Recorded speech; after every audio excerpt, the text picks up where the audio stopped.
On April 5, 1933, the United States government did something no democracy had ever attempted.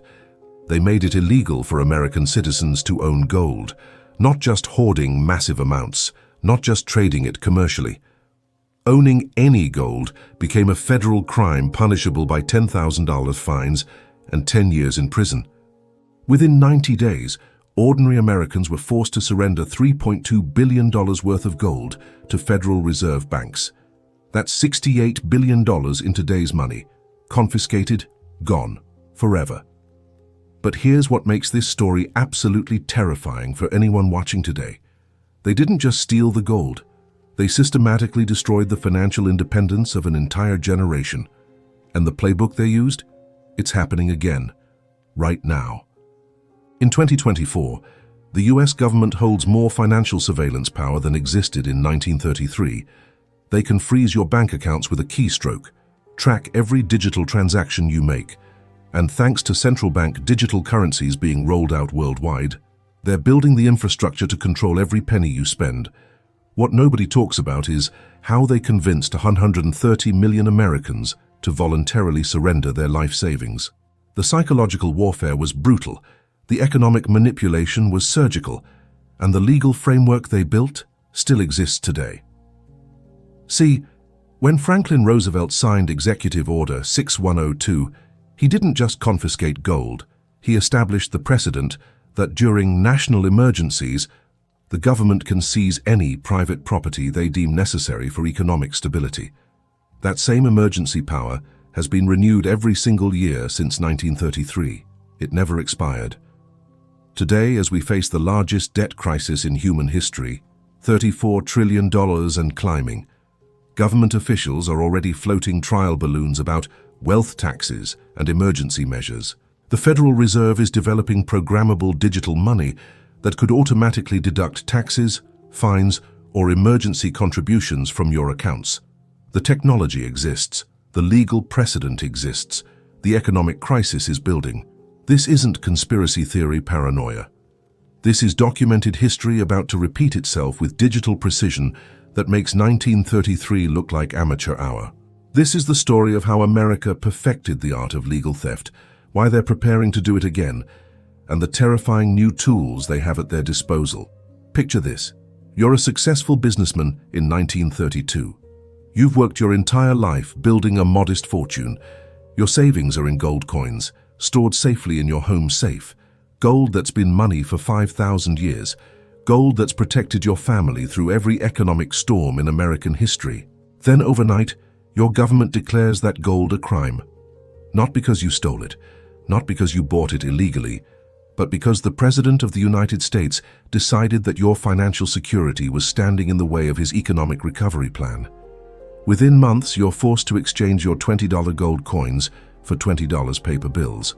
Then, after you surrender everything, the government immediately devalues those paper bills by 40%. You just lost 40% of your life savings, legally, instantly, permanently. This wasn't some totalitarian dictatorship. This was America, the supposed beacon of individual rights and property protection, and it happened to millions of ordinary citizens who trusted their government to protect, not plunder, their wealth. But the 1933 gold confiscation was never about gold itself. It was about control. Financial control, economic control, and ultimately, political control over an entire population. The gold was just the first domino. What most people don't know is that this operation was planned for years before it was executed. Starting in 1929, a small group of government officials, Federal Reserve bankers, and international financiers began developing the most sophisticated wealth transfer scheme in modern history.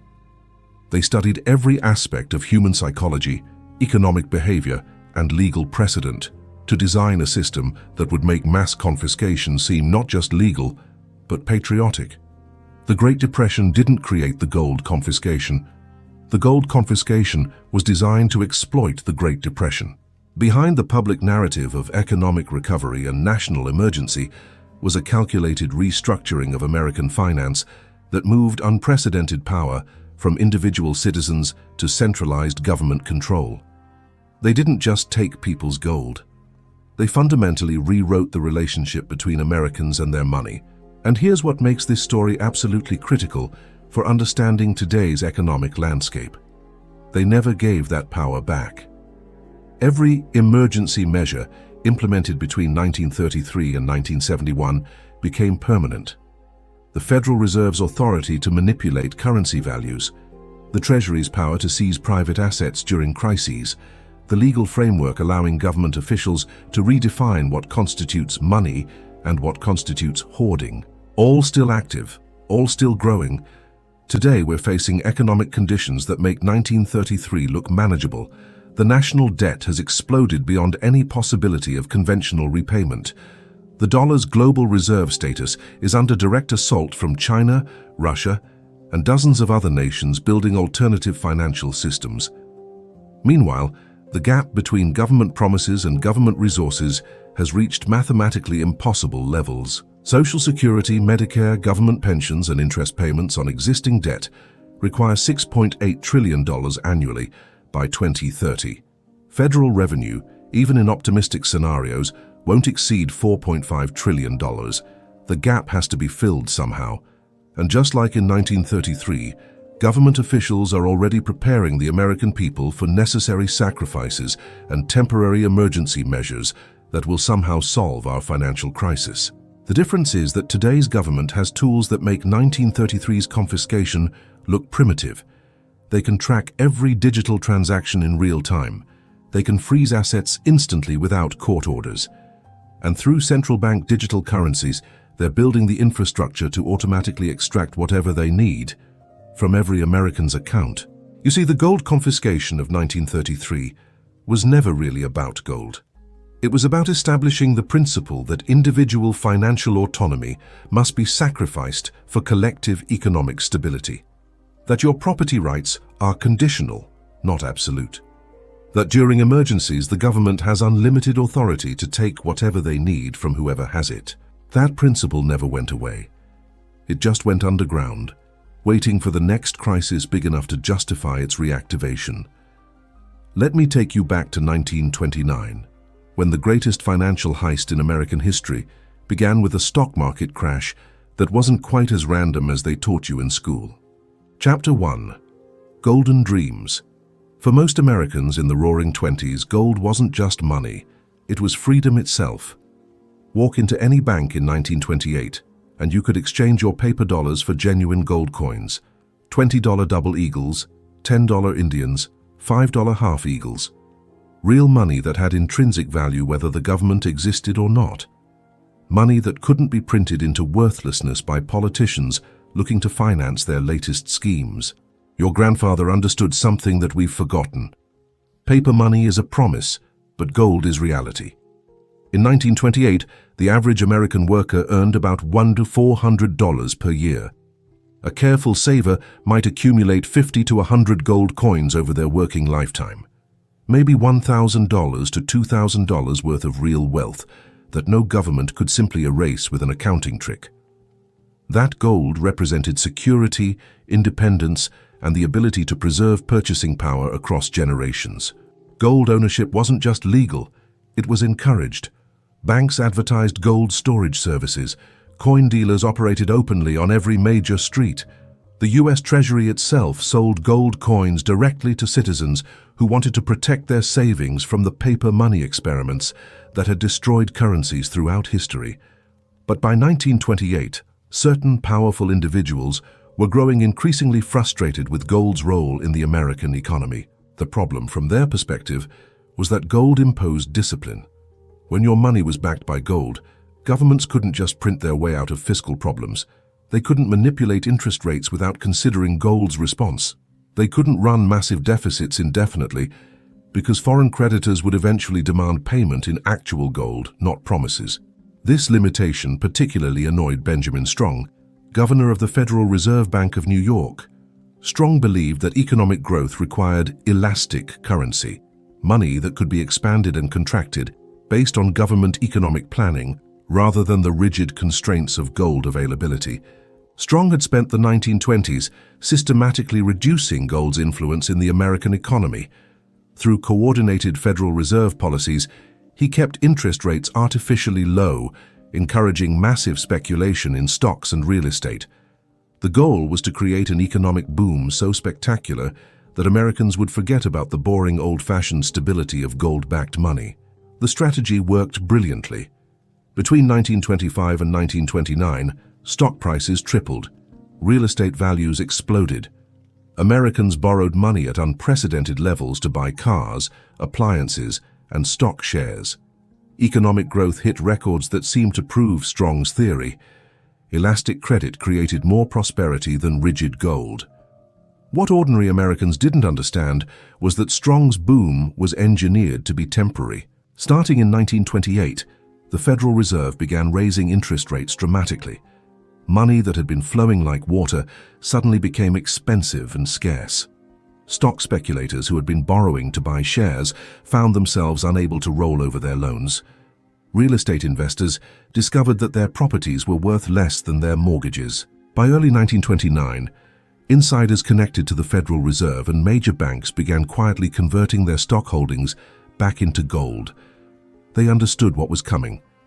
The crash wasn't an accident. It was a controlled demolition designed to create the crisis necessary for the next phase of their plan. But here's what makes this story particularly sinister. While they were engineering the economic collapse, these same officials were simultaneously preparing the legal framework for mass confiscation. In 1928, a secret committee was formed within the Treasury Department to study emergency monetary powers that might be necessary during severe economic disruption.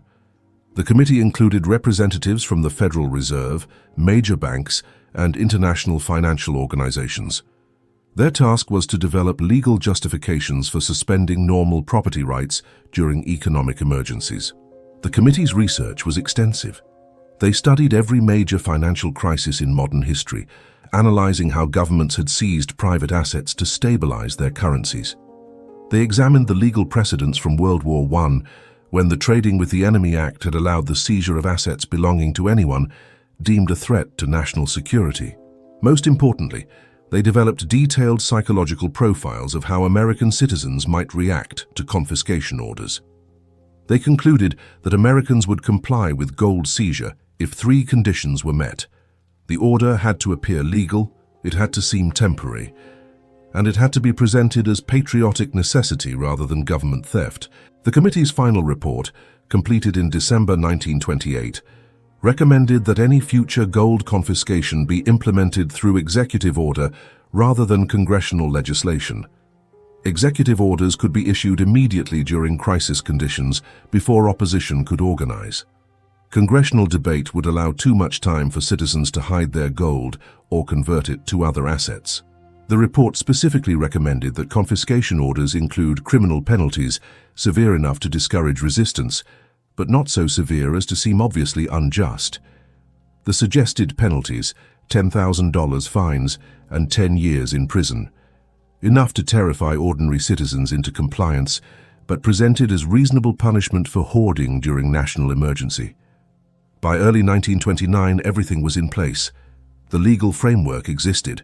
The economic crisis was being engineered. The psychological manipulation strategy was ready for implementation. All they needed was the right triggering event. On October 24, 1929, that trigger was pulled. The stock market began its historic collapse, wiping out paper wealth at unprecedented rates. But for those who understood what was really happening, the crash wasn't a disaster. It was an opportunity.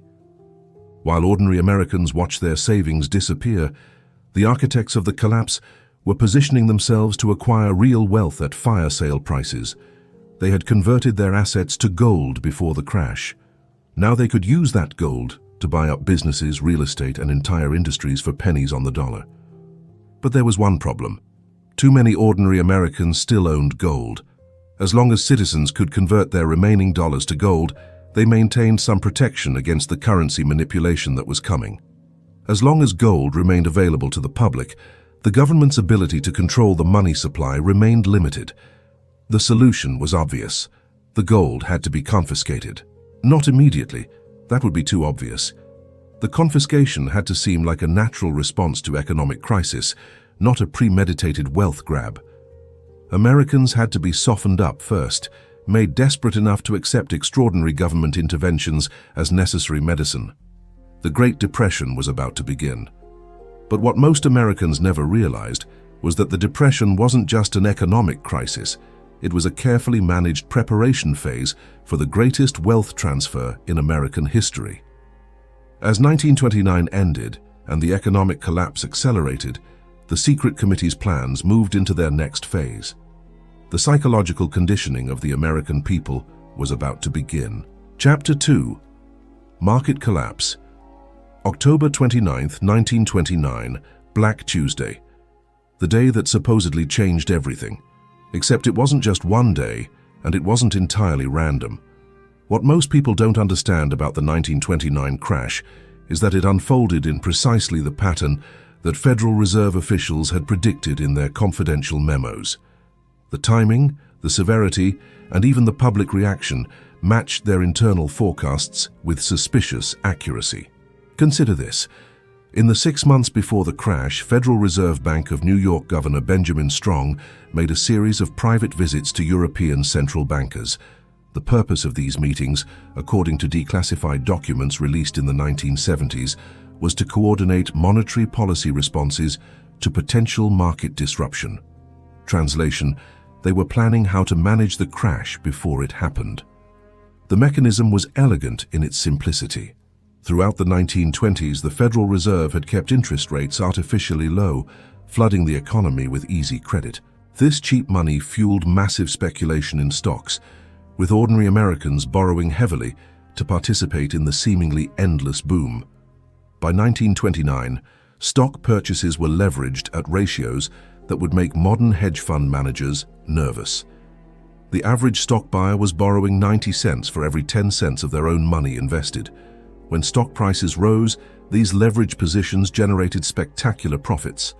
When prices fell, they created instant bankruptcy. The Federal Reserve understood this dynamic perfectly. They had created a financial system so dependent on continued credit expansion that even a small interruption would trigger systemic collapse. All they had to do was turn off the money spigot. In August 1929, they did exactly that.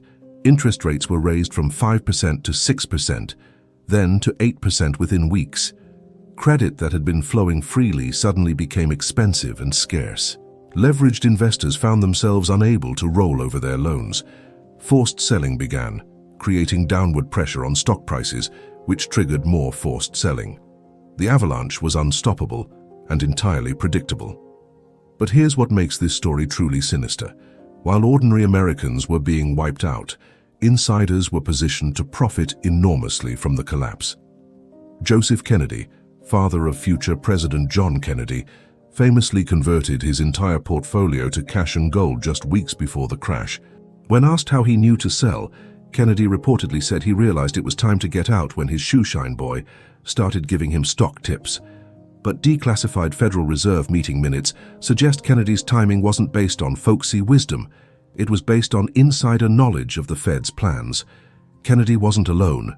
A network of politically connected investors, major bank executives, and international financiers had quietly exited the stock market throughout the summer of 1929. They converted their paper profits to gold, real estate, and other tangible assets that would hold value during the coming collapse. The most telling evidence comes from gold purchase records maintained by the Federal Reserve Bank of New York. In July and August 1929, gold purchases by individuals connected to major banks increased by 347% compared to the same period in 1928. These weren't random investors getting nervous about the market. These were people who knew exactly what was coming. When the crash hit, it exceeded even the insiders' expectations in terms of psychological impact. On October 24th, the first wave of panic selling began. Stock prices fell 11% in a single day, wiping out $14 billion in paper wealth.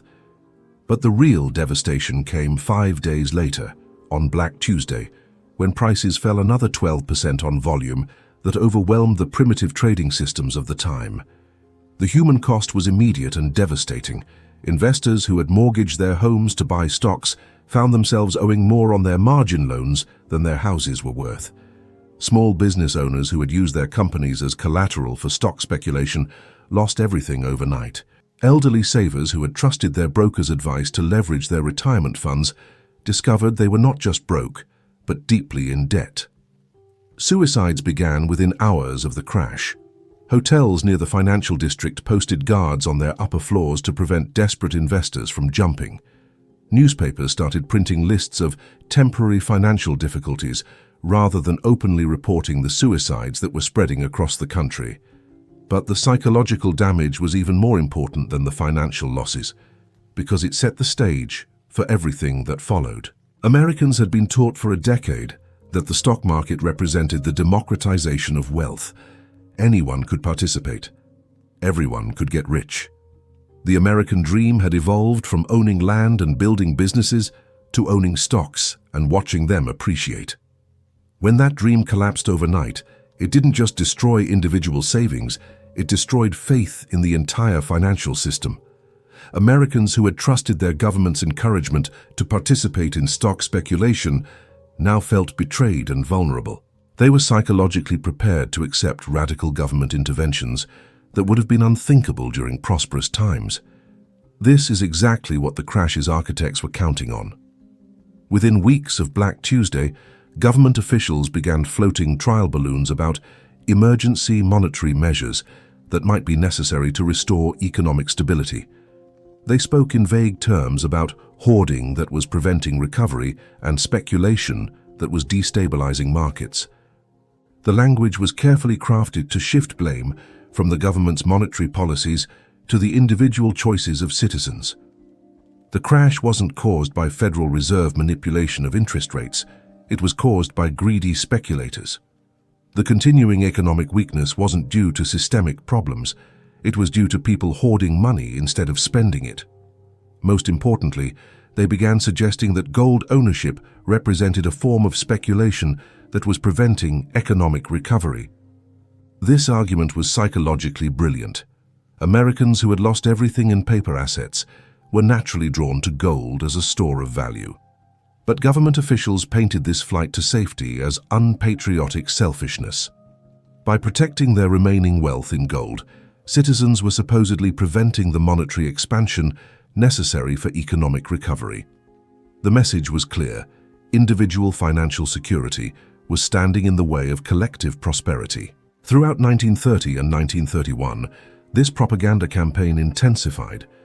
Newspaper editorials began appearing that questioned whether private gold ownership was compatible with modern economic management. Academic economists published papers arguing that gold hoarding was equivalent to economic sabotage during crisis periods. Meanwhile, the economic crisis was being deliberately prolonged through continued tight monetary policy. The Federal Reserve could have ended the Depression at any time by returning to the easy credit policies of the 1920s. Instead, they maintained restrictive policies that kept the economy in recession while they prepared for the next phase of their plan.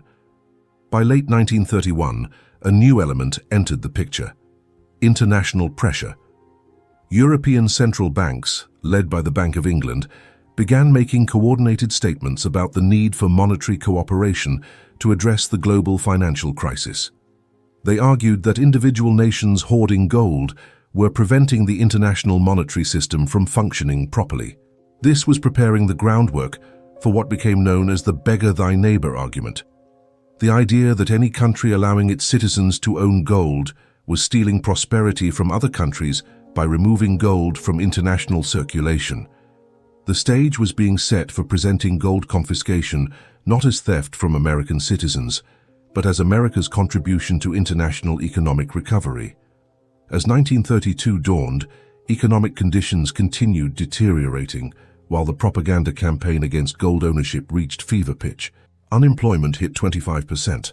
Bank failures accelerated. Industrial production fell to levels not seen since the 1890s. But behind the scenes, the Secret Planning Committee was putting the finishing touches on their confiscation strategy. They had identified the legal mechanisms. They had crafted the public justifications. They had coordinated with international partners who would support the confiscation. All they needed was the right political moment to strike. That moment came with the election of Franklin Roosevelt in November 1932. Roosevelt had campaigned on vague promises of bold action and experimental measures to address the economic crisis. What he didn't mention was that those experimental measures had already been planned in detail by the same officials who had engineered the crisis in the first place. The secret meetings were about to begin. Chapter 3. Secret Meetings. December 1932. The Mayflower Hotel, Washington, D.C. Room 1247.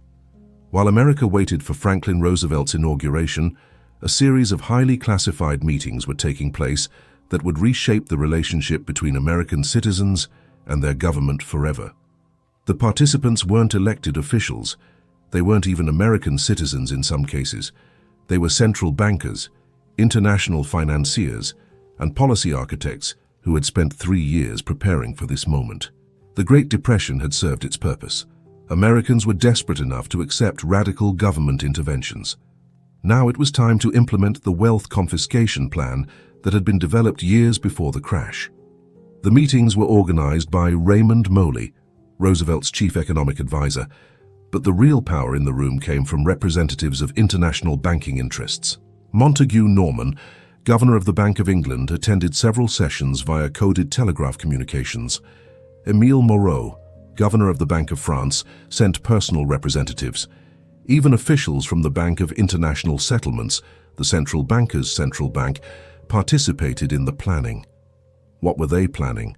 The systematic elimination of gold as a competing currency to government-controlled paper money, not just in America, but globally. You see, the 1929 crash had created similar economic problems in every major economy. But it had also created a similar opportunity: desperate populations willing to surrender financial freedoms in exchange for government promises of economic recovery. The international banking community understood that this was a once-in-a-generation chance to fundamentally restructure the global monetary system. If they could convince major governments to simultaneously confiscate gold from their citizens, they could break the historical link between money and tangible value forever. The American confiscation was designed to be the first domino. The December 1932 meetings focused on 3 critical aspects of the operation: timing, justification, and enforcement. Timing was crucial because the confiscation had to occur before Americans could react to Roosevelt's inauguration by converting more of their dollars to gold. The longer they waited, the more gold would disappear into private hands where it would be difficult to locate and seize. The plan that emerged called for implementation within 100 days of Roosevelt taking office. This would give the new administration enough time to establish credibility, but not enough time for opposition to organize. More importantly, it would allow them to present gold confiscation as part of Roosevelt's broader New Deal, rather than an isolated attack on property rights. The justification required more sophisticated planning. Americans had to be convinced that surrendering their gold was not only legal, but morally necessary. The meetings developed a 3-pronged propaganda strategy that would make confiscation seem patriotic. First, gold ownership would be reframed as hoarding that was preventing economic recovery. Rather than being portrayed as prudent saving, gold accumulation would be presented as selfish behavior that was prolonging everyone's suffering. Second, the confiscation would be presented as temporary, an emergency measure that would be reversed once economic stability returned. This was a complete lie, as internal memos made clear, but it was essential for maintaining public compliance. Third, and most importantly, the confiscation would be wrapped in patriotic language that made resistance seem unpatriotic. Citizens weren't being robbed. They were being asked to make sacrifices for their country's recovery, just like soldiers made sacrifices during wartime. The enforcement strategy was the most complex aspect of the planning because it required creating the appearance of voluntary compliance while maintaining the threat of severe punishment for resistance. The plan called for a 30-day voluntary surrender period during which citizens could exchange their gold for paper money at banks with no penalties. This would capture most gold from law-abiding citizens who trusted their government. After the voluntary period ended, Possession of gold would become a federal crime punishable by $10,000 fines and 10 years in prison. These penalties were specifically calibrated to be severe enough to discourage resistance from ordinary citizens, while being mild enough to seem reasonable for the crime of hoarding. But the enforcement strategy included a crucial loophole that reveals the true nature of the operation. Certain types of gold ownership would remain legal.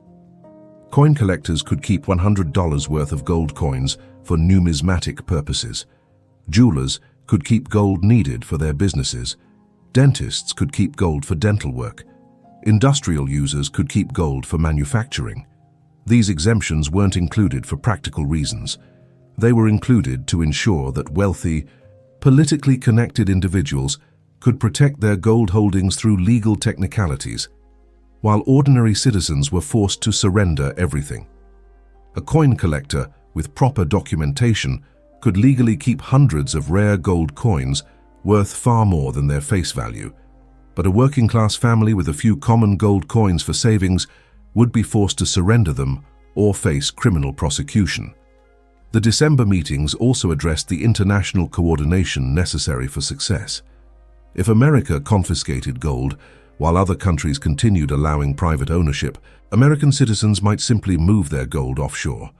To prevent this, the meetings established communication protocols with European central banks to ensure synchronized confiscation policies.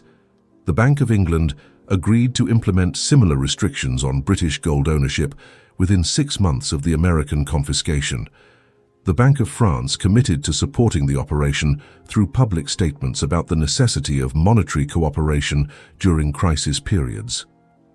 Most importantly, the Bank of International Settlements agreed to coordinate central bank gold purchases to ensure that the newly confiscated gold would be absorbed into official reserves rather than returning to private markets where it might undermine the operation's effectiveness. But perhaps the most revealing aspect of these secret meetings was the discussion about what would happen to the confiscated gold. Internal memos from the meetings, declassified in the 1970s under Freedom of Information Act requests, show that participants understood exactly what they were doing, stealing wealth from American citizens to finance government operations that couldn't be funded through taxation or borrowing. One memo, dated December 18, 1932, stated explicitly, "The gold reserves currently held by private citizens represent approximately $4.2 billion in assets that could be redirected toward government use without requiring congressional appropriations or tax increases." Another memo, dated December 22nd, outlined plans for immediately revaluing gold upward after confiscation was completed. Once private holdings are eliminated, official gold prices can be adjusted to reflect true scarcity value, potentially increasing government gold reserves by 40 to 60% without acquiring additional physical metal.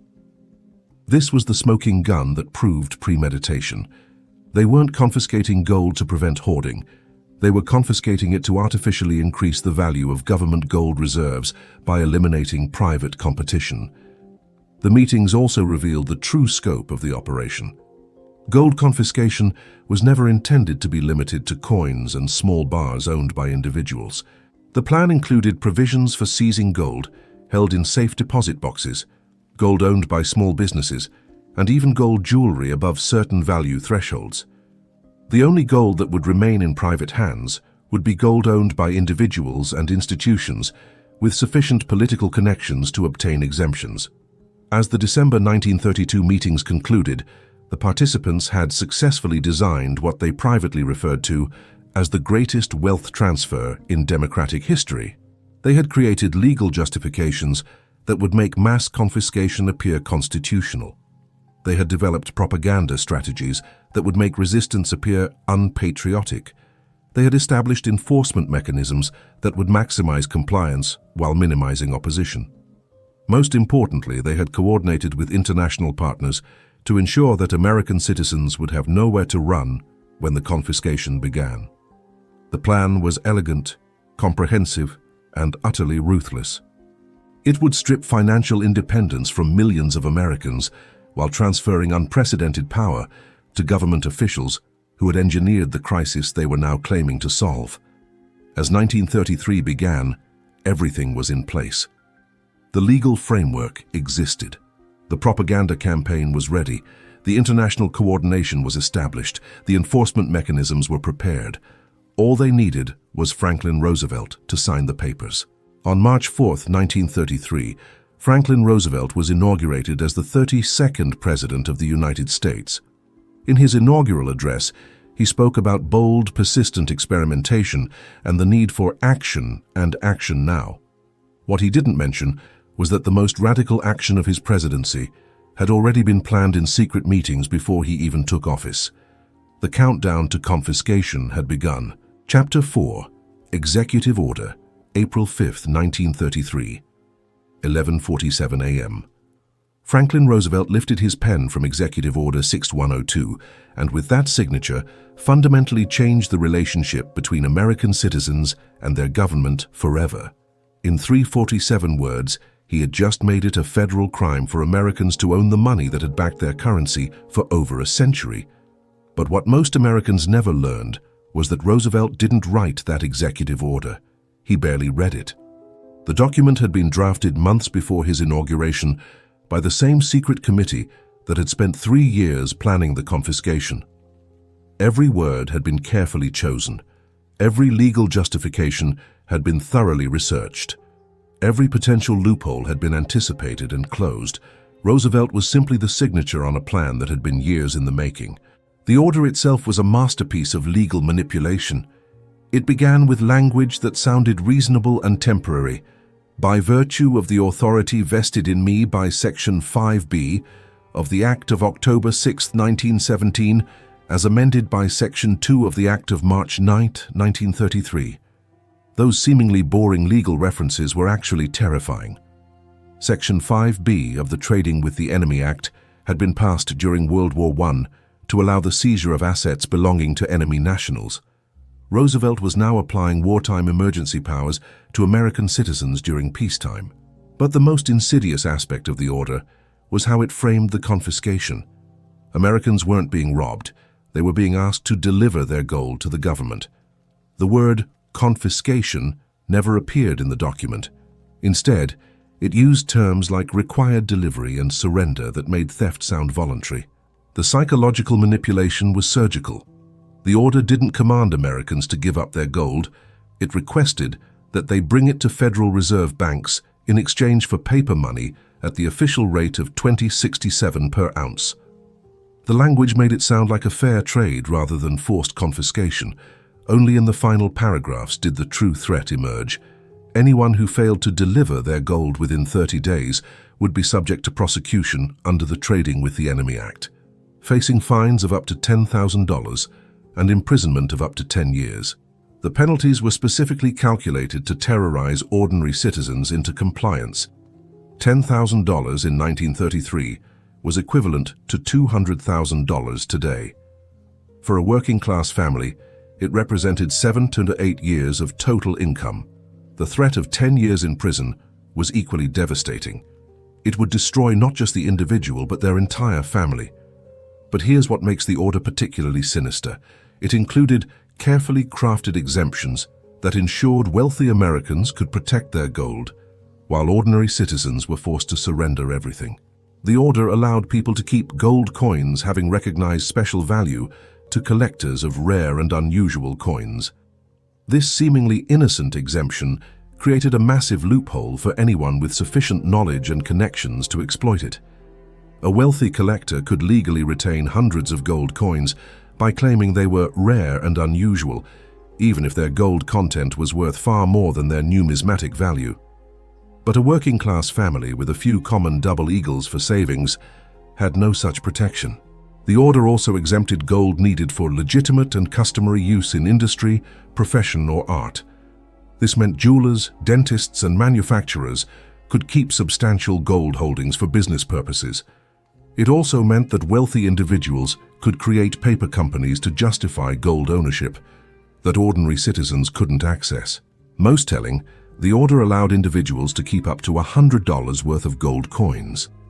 This wasn't a generous exemption, it was a calculated insult. $100 worth of gold in 1933 was 5 gold coins. The exemption was just large enough to prevent claims that all gold was confiscated, but small enough to ensure that no one could maintain meaningful financial independence through gold ownership. The implementation of Executive Order 6102 revealed the sophisticated planning that had gone into the operation. Within hours of the order's signing, every Federal Reserve Bank in the country had already prepared standardized forms for gold surrender. Bank employees had been trained on the procedures. Security arrangements had been made for handling large volumes of gold. Even the propaganda materials explaining why confiscation was necessary had been printed and distributed. This level of coordination was impossible to achieve in a few hours or even a few days. It proved that the entire operation had been planned well in advance, with participating banks given advance notice that ordinary citizens never received. The propaganda campaign that accompanied the order was equally sophisticated. Newspapers across the country published virtually identical editorials explaining why gold confiscation was necessary for economic recovery. These weren't independent editorial decisions. They were coordinated messaging designed to create the appearance of broad public support for confiscation. The editorials used three consistent themes that had been developed during the secret December 1932 meetings. First, gold hoarding was preventing economic recovery by removing money from circulation. This argument was economically nonsensical. Gold sitting in private safes wasn't preventing anything, and government gold reserves weren't more circulating than private gold. But it sounded plausible to citizens who didn't understand monetary economics. Second, gold confiscation was temporary and would be reversed once economic conditions improved. This was a complete lie that government officials never intended to honor, but it was essential for maintaining public compliance during the surrender period.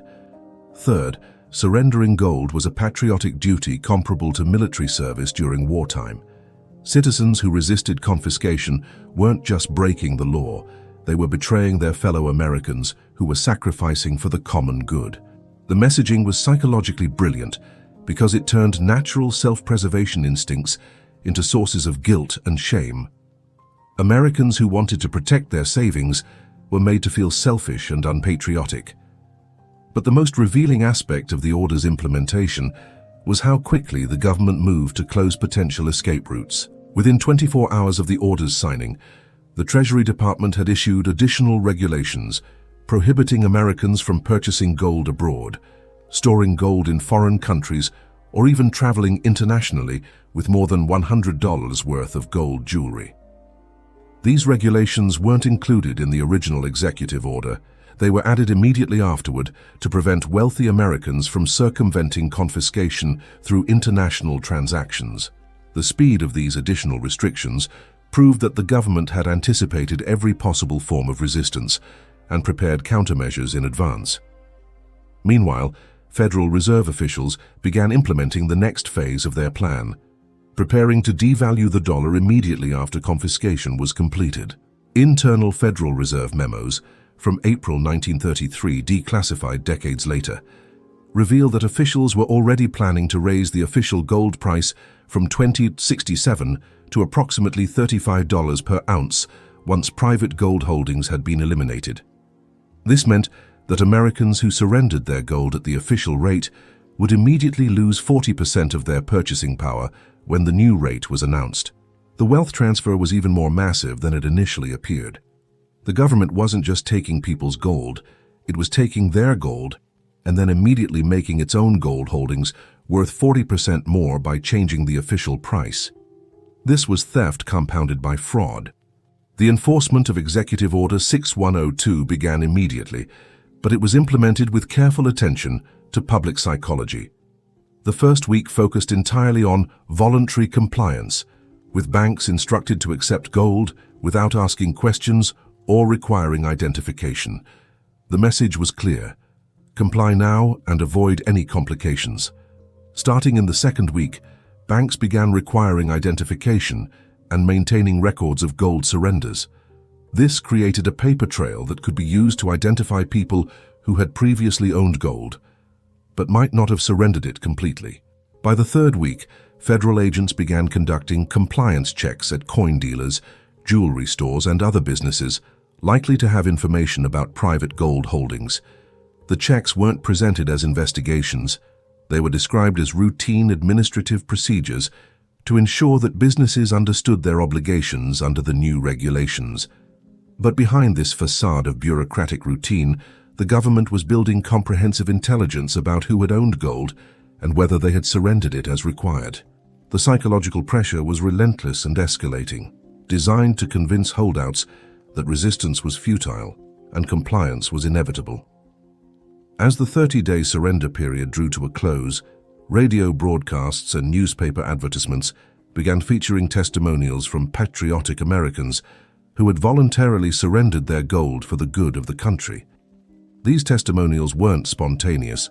They were written by government propaganda specialists and delivered by paid actors. The testimonials used language designed to make gold surrender seem normal and virtuous.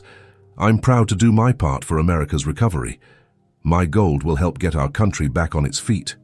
Every American should support President Roosevelt's bold plan." The clear implication was that anyone who hadn't surrendered their gold was unpatriotic and antisocial. On May 5, 1933, the voluntary surrender period officially ended. Americans who still possessed gold were now federal criminals subject to immediate arrest and prosecution. The trap had been perfectly executed. Through a combination of legal intimidation, psychological manipulation, and social pressure, the Roosevelt administration had convinced millions of Americans to voluntarily surrender their financial independence. But the story was far from over. The government now possessed unprecedented quantities of gold that they were about to use for the next phase of their plan, fundamentally restructuring the American economy to ensure that such wealth could never again accumulate in private hands. The forced surrender was about to begin. Chapter 5. Forced Surrender. May 6, 1933. The morning after voluntary compliance ended, federal agents began knocking on doors across America.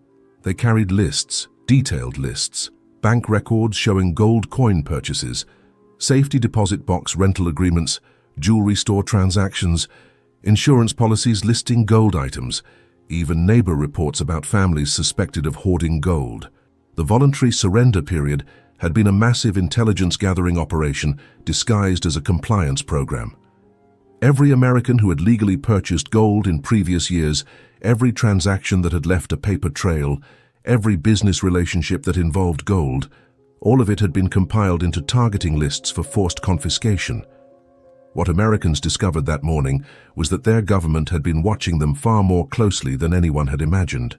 The enforcement strategy was psychologically sophisticated. Rather than conducting random raids that might create public sympathy for the victims, federal agents focused first on people who clearly had gold but hadn't surrendered it during the voluntary period. The message was unmistakable. These weren't innocent citizens being persecuted by an overreaching government. These were lawbreakers who had defied a direct presidential order. The first raids targeted coin dealers and jewelry store owners who had failed to surrender their business inventory. These raids were conducted with maximum publicity, ensuring that newspaper photographers and reporters were present to document the confiscation process. The visual impact was carefully designed, federal agents in crisp uniforms backing trucks loaded with confiscated gold, arresting business owners who had tried to cheat the American people by hoarding precious metals during a national emergency. The propaganda value was immense. Americans reading their morning newspapers saw dramatic photos of gold being loaded into government vehicles while handcuffed criminals were led away by federal agents. The clear implication was that anyone still hiding gold was a criminal who deserved whatever happened to them. But the real enforcement strategy was far more subtle and far more comprehensive than these publicity raids suggested. The government had learned from Prohibition that dramatic enforcement operations often created public sympathy for lawbreakers. Instead of conducting highly visible raids on ordinary families, they implemented a system of economic pressure that made gold ownership practically impossible to maintain. The key was the banking system. Starting in May 1933, banks were required to report any customer who attempted to deposit large amounts of cash without a clear source. The assumption was that anyone with significant cash might have obtained it by selling gold illegally. Banks were also required to report customers who closed accounts or withdrew large amounts of money, on the theory that they might be preparing to purchase gold on the black market. Safety deposit box rentals came under particular scrutiny. Anyone who rented a new safety deposit box after the confiscation order was flagged for investigation. Anyone who accessed their existing box was required to open it in the presence of bank personnel who would report any gold discoveries. Most Americans didn't realize it, but the banking system had become a surveillance network designed to identify and pressure anyone who might be concealing gold. The enforcement strategy also leveraged social pressure in ways that were both brilliant and ruthless. The government established a patriotic reporting system that encouraged Americans to inform on neighbors suspected of hoarding gold. Citizens who provided tips that led to successful confiscations received 10% of the recovered gold's value as a reward. The reporting system was promoted through newspaper advertisements and radio broadcasts that portrayed gold hoarding as a form of economic sabotage. Your neighbor's selfishness is prolonging your suffering. Help America recover. Report gold hoarders. Patriotic Americans don't let criminals hide behind closed doors. The psychological impact was devastating for anyone trying to maintain gold ownership.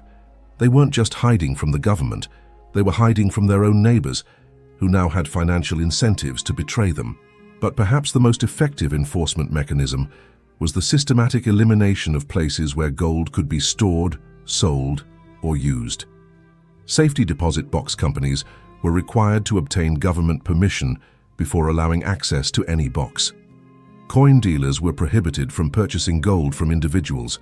Jewelry stores were forbidden from buying gold jewelry above certain purity levels. Even pawn shops were banned from accepting gold items as collateral. Within weeks of the confiscation order, there was literally nowhere in America where a private citizen could legally store, sell, or monetize gold holdings. This created a psychological trap that was almost impossible to escape. Americans who had hidden gold discovered that they couldn't use it, sell it, or even store it safely. The gold became more of a liability than an asset, creating pressure to surrender it voluntarily rather than risk prosecution.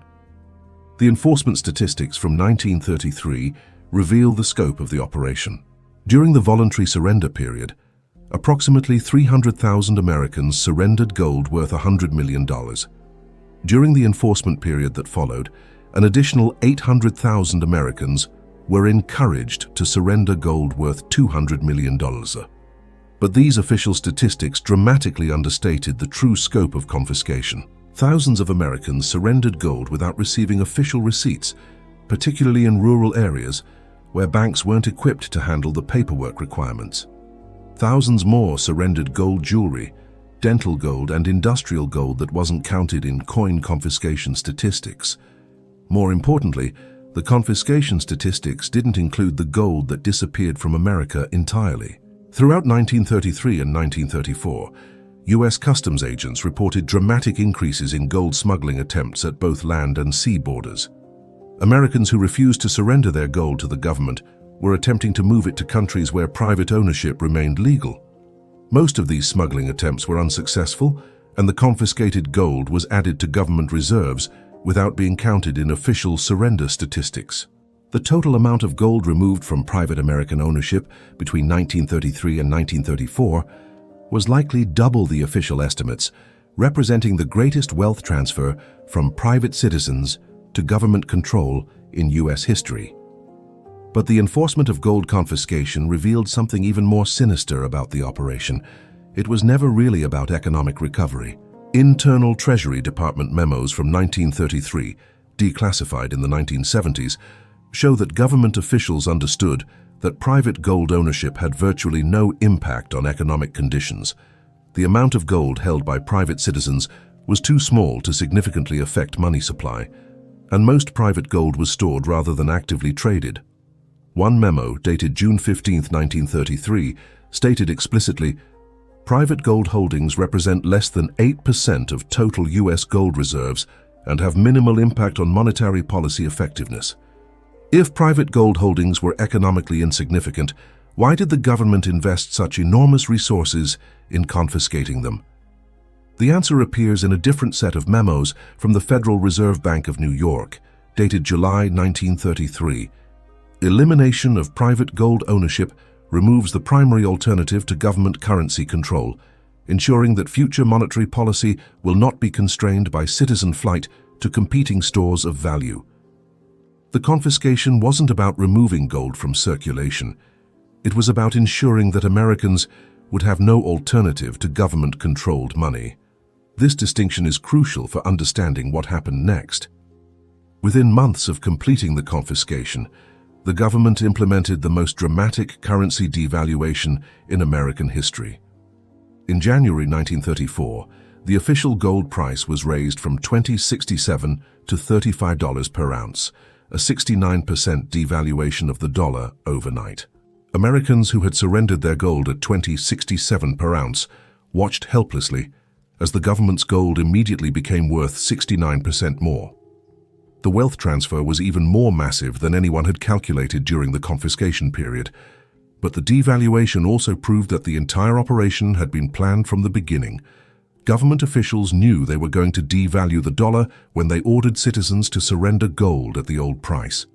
They had deliberately used false exchange rates to maximize the wealth transfer from private citizens to government accounts. This wasn't economic policy, it was massive premeditated fraud. The enforcement period officially ended in December 1933, but the psychological impact of forced surrender continued for years. Americans had learned that their government would lie to them, steal from them, and threaten them with imprisonment to achieve economic objectives that were never clearly explained. They had learned that property rights were conditional and could be suspended whenever government officials deemed it necessary. Most importantly, they had learned that resistance to government demands was futile. The surveillance systems, enforcement mechanisms, and social pressures that had been brought to bear against gold hoarders could be used against anyone who opposed government policies. The gold confiscation had transformed Americans from citizens with constitutional rights to subjects dependent on government permission for basic economic activities. But the confiscation was still not complete. Millions of Americans had successfully hidden gold from government agents, and vast quantities of gold remained in private hands despite the surrender orders. The government wasn't finished. They were about to deploy their most sophisticated discovery and confiscation techniques against the hidden reserves that had escaped the initial sweep. The hunt for hidden gold was about to begin. Chapter 6. Hidden Reserves. August 1933. Federal agents had collected millions of dollars worth of gold through voluntary surrender and forced confiscation, but Treasury Department estimates suggested that 40% of America's private gold remained hidden. Where was it? And how was the government going to find it? The answer lay in a surveillance program so comprehensive and so invasive that it wouldn't be matched until the digital age. What most Americans never learned was that the gold confiscation had been the testing ground for domestic surveillance techniques that would later be used to monitor virtually every aspect of American economic life. The hunt for hidden gold began with a simple observation. Gold is heavy. Unlike paper money or stock certificates, significant quantities of gold couldn't be hidden easily. $1,000 worth of gold coins weighed about 3 pounds. $10,000 worth weighed 30 pounds. Anyone with substantial gold holdings needed secure storage, and secure storage left traces that could be detected and tracked. Federal agents began by analyzing building permits and renovation records in major cities. Families who had installed heavy-duty safes, reinforced floors, or hidden compartments in their homes were flagged for investigation. The logic was simple. People don't typically install expensive security measures unless they have something valuable to protect. But the real breakthrough came from studying electricity usage patterns. Treasury Department analysts had noticed that some households showed unusual increases in electricity consumption during evening hours when most families were reducing their usage. Investigation revealed that these households were operating equipment for melting down gold coins and reforming them into bars that would be harder to identify as formerly legal tender. The electricity surveillance program expanded rapidly. By September 1933, utility companies in major cities were required to report customers with unusual usage patterns to federal investigators. The reports weren't court orders. They were voluntary cooperation requests that utility companies were afraid to refuse. Americans melting gold in their basements had no idea that their power bills were being analyzed by federal agents looking for evidence of illegal activity. The surveillance expanded into even more personal areas of American life. Postal workers were instructed to report unusual shipping patterns that might indicate gold movement. Heavy packages sent to rural addresses. Multiple packages shipped to the same location over short time periods. Packages shipped with unusual insurance values that might indicate precious metal contents. Insurance companies were required to report policy cancellations for valuable items that might have been gold. The assumption was that people who suddenly cancelled insurance on valuable possessions might have sold those possessions and converted the proceeds to hidden gold.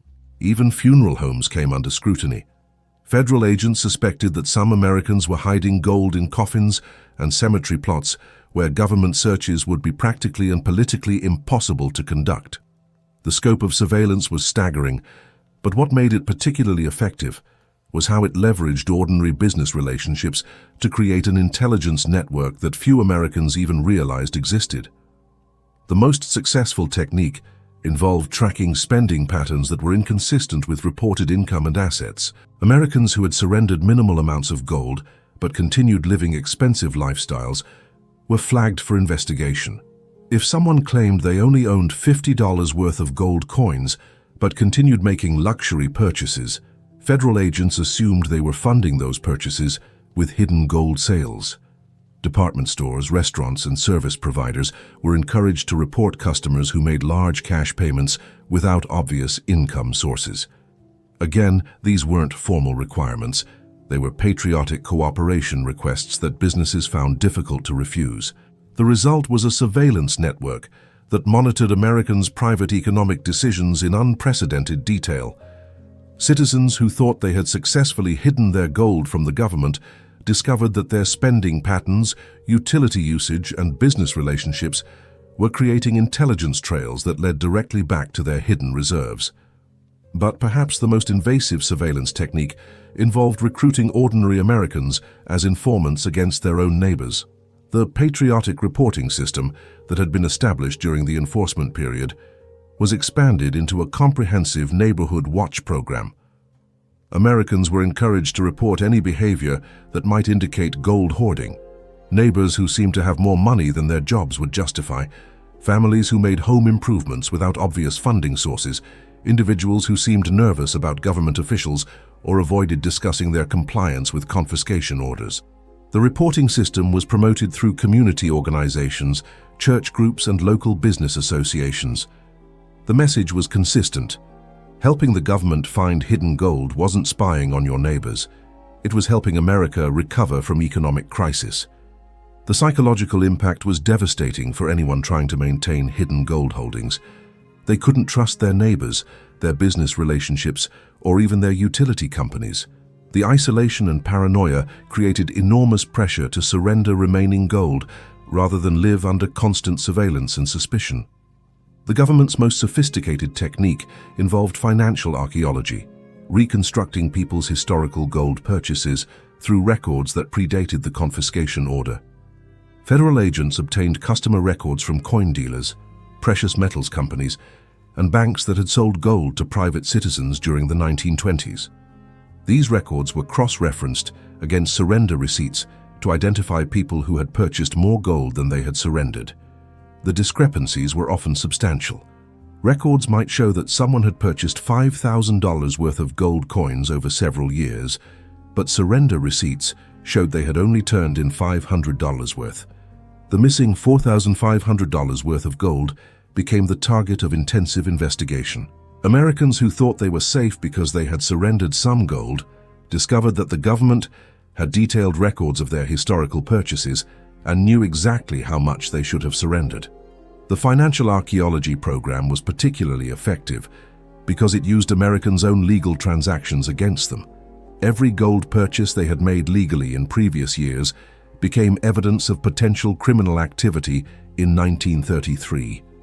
But the hidden reserves investigation revealed something even more disturbing about the government's long-term intentions. The surveillance techniques being developed to find hidden gold were clearly designed for purposes that extended far beyond gold confiscation.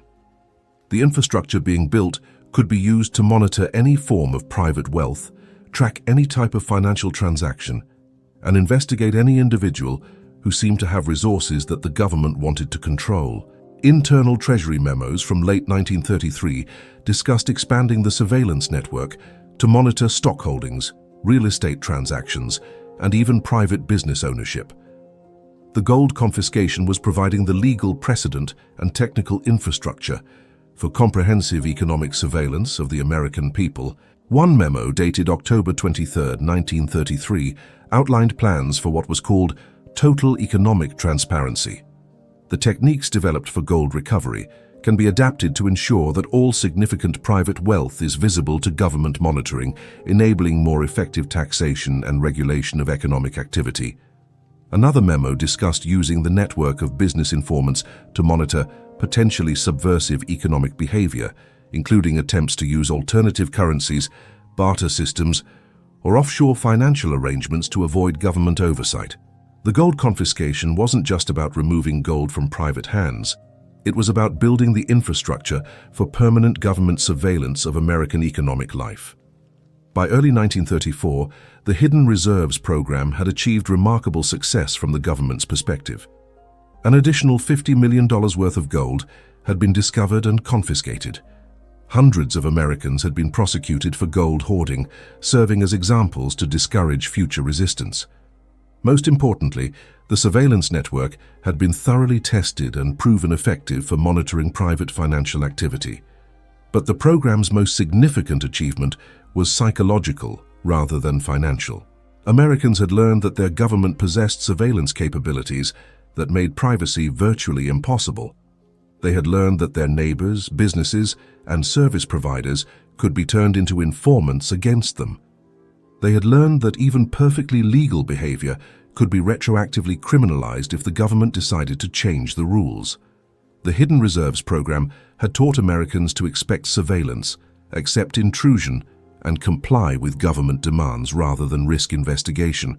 This psychological conditioning was arguably more valuable to the government than the gold itself. As 1934 began, the gold confiscation was essentially complete. But the surveillance infrastructure that had been built to find hidden gold remained in place, and government officials were already planning its expansion into new areas of American life. The confiscation had established the principle that the government could seize any private property deemed necessary for national economic stability.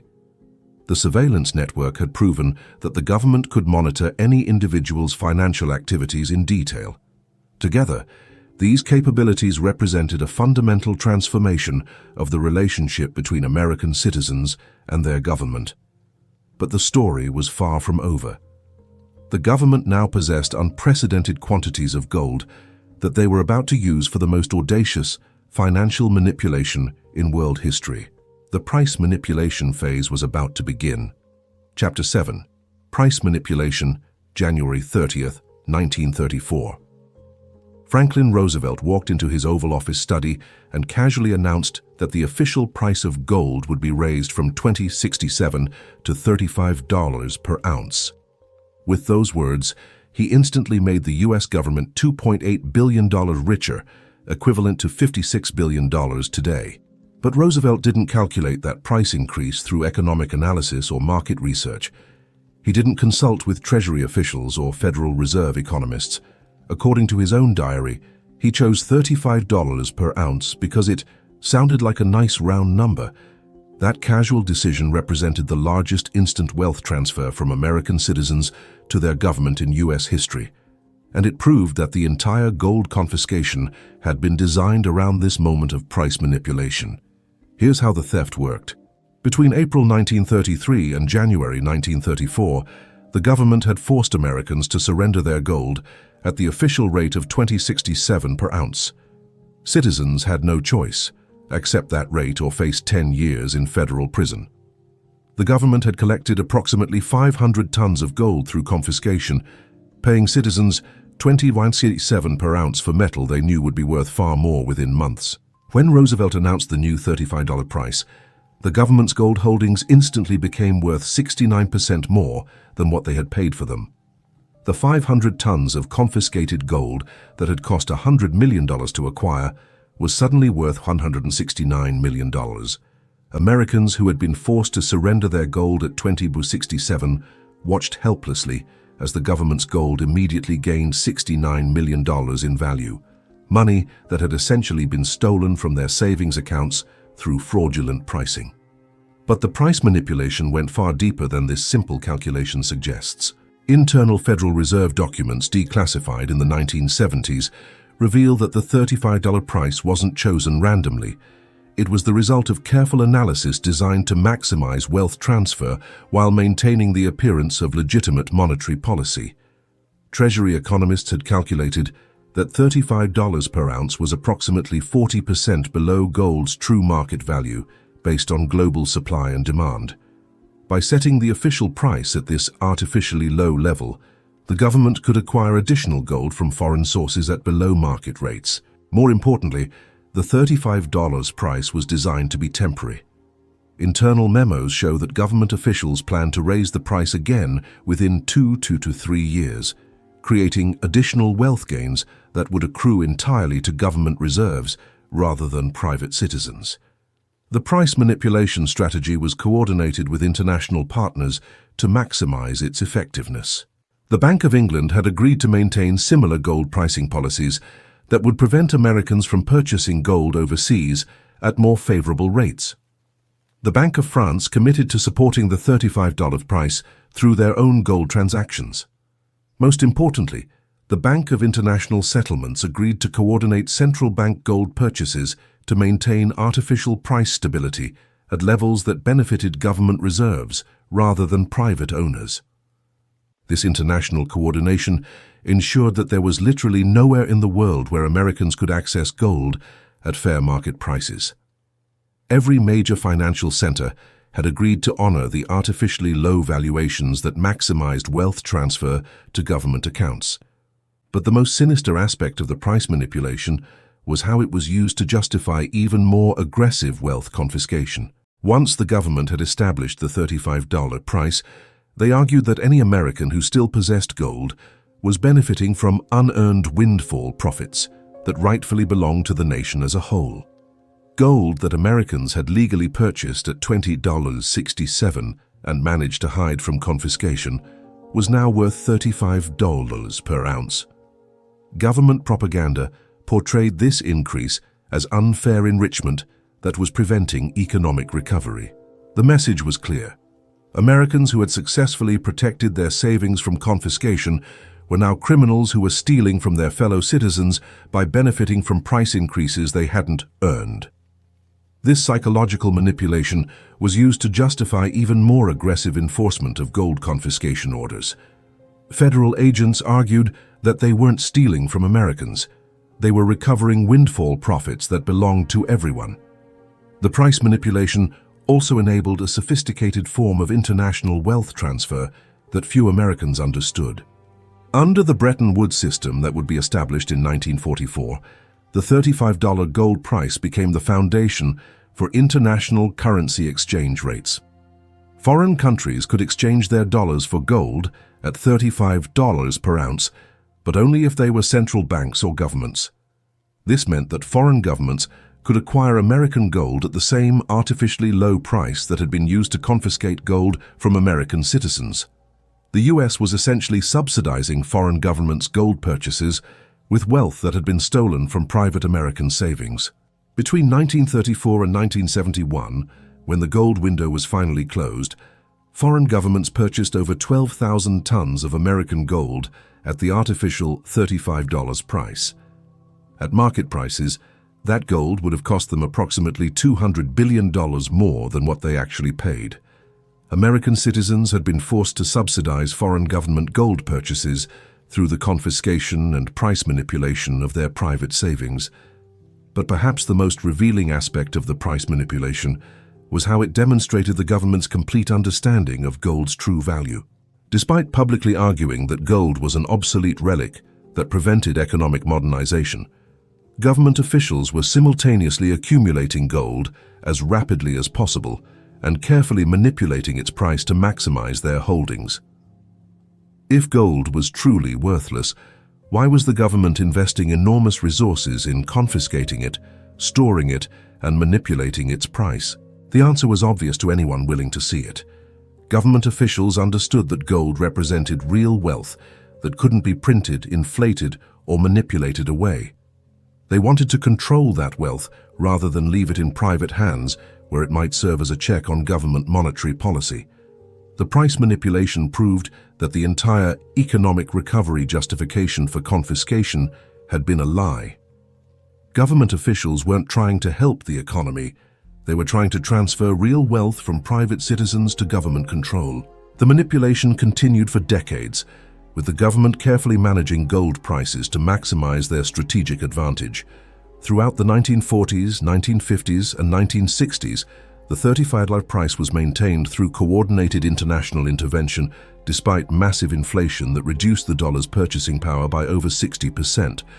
This meant that gold became cheaper and cheaper in real terms, allowing the government to continue acquiring it at below-market rates. Foreign governments understood this manipulation and began demanding gold instead of dollars for international trade settlements. They recognized that the artificial $35 price represented a massive subsidy that wouldn't be available indefinitely. By the late 1960s, foreign demand for gold at the artificial $35 price was draining US reserves so rapidly that the entire system was becoming unsustainable. Foreign governments were essentially forcing the US to convert its artificially cheap gold back into honest money at honest prices. The manipulation was collapsing, but not before it had achieved its primary purpose, transferring unprecedented amounts of real wealth from American citizens to government control. When Nixon finally closed the gold window in 1971, it wasn't because gold had become irrelevant to modern economics. It was because the price manipulation had been so successful that foreign governments were about to drain America's entire gold reserve at artificial prices. The government had to choose between honest gold prices and continued gold ownership. They chose to keep the gold and abandon honest pricing altogether. This decision marked the end of the price manipulation phase, but not the end of government gold strategy. Having successfully transferred wealth from American citizens to government reserves through confiscation and price manipulation, officials were now ready for the next phase of their plan. Building the international monetary system that would make gold confiscation unnecessary because government fiat currency would become the only game in town. The Bretton Woods phase was about to begin. Chapter 8. Bretton Woods, July 1944. The Mount Washington Hotel in Bretton Woods, New Hampshire. 730 delegates from 44 countries gathered for what they believed was a conference about post-war monetary reconstruction.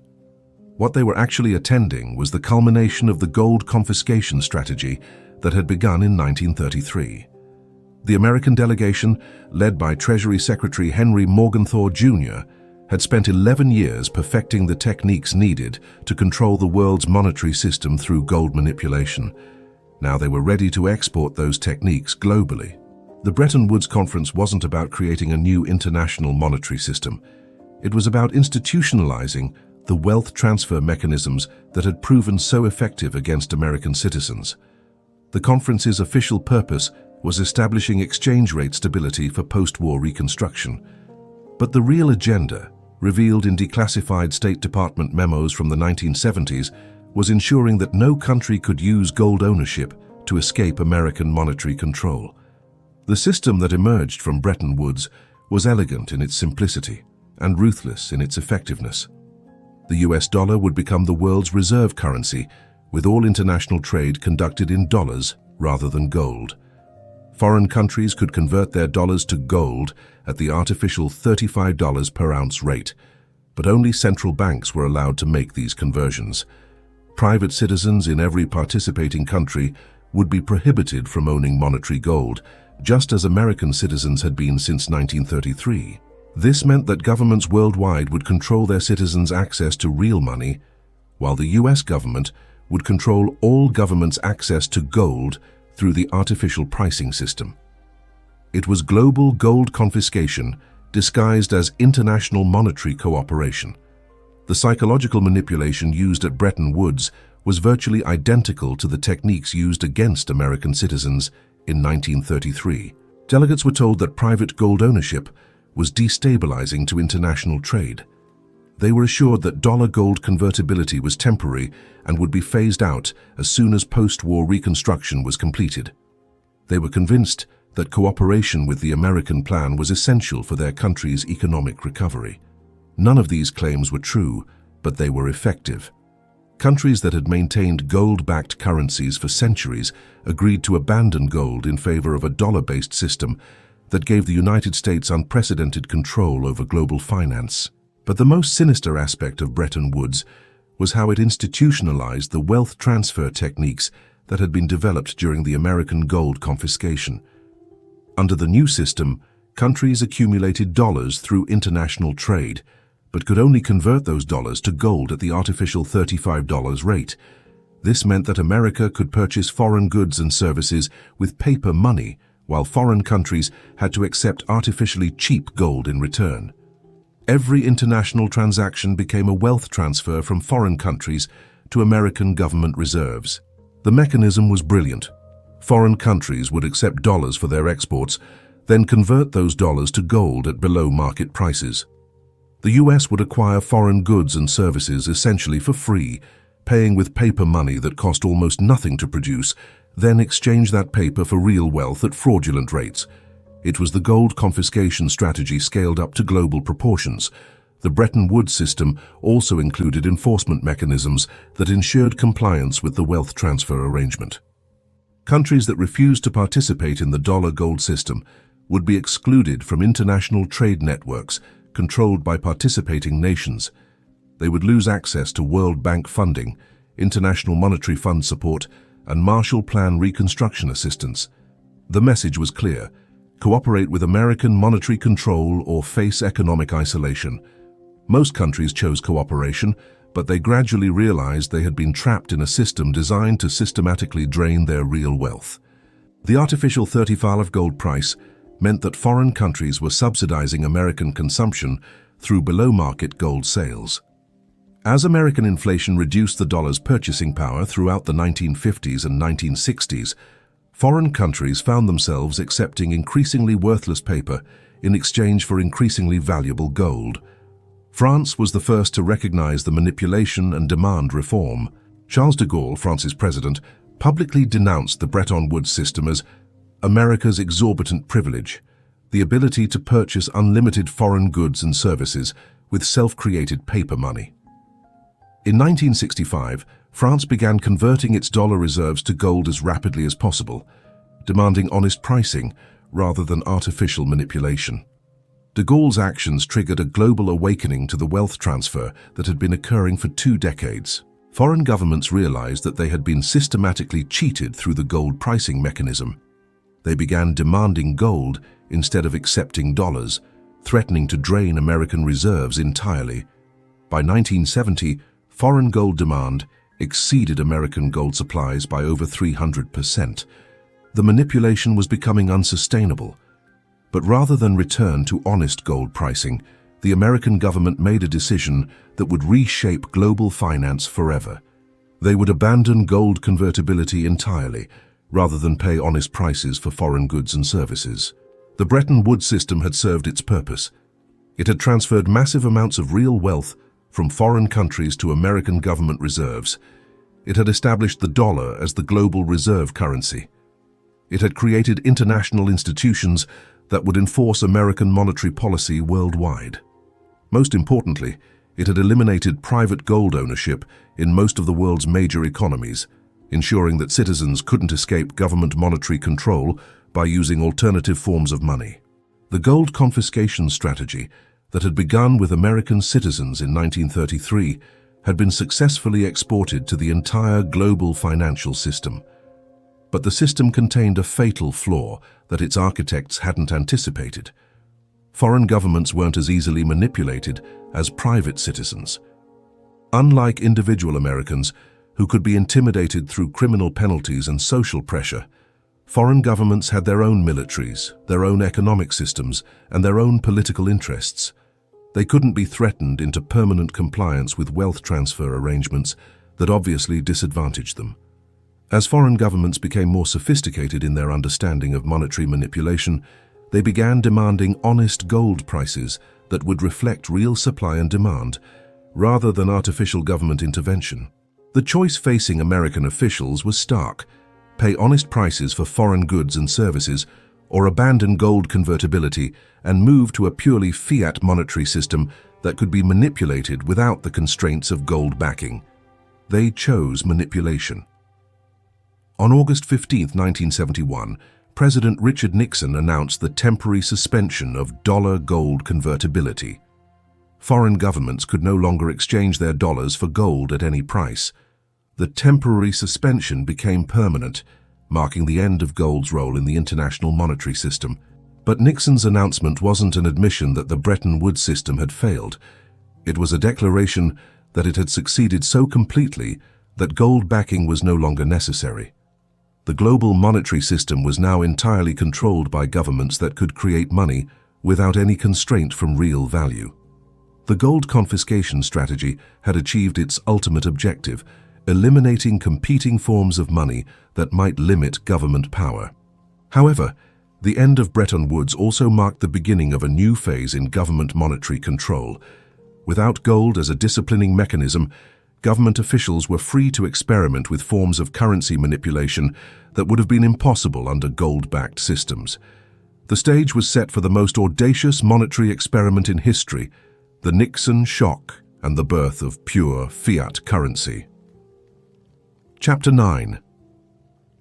Nixon shock.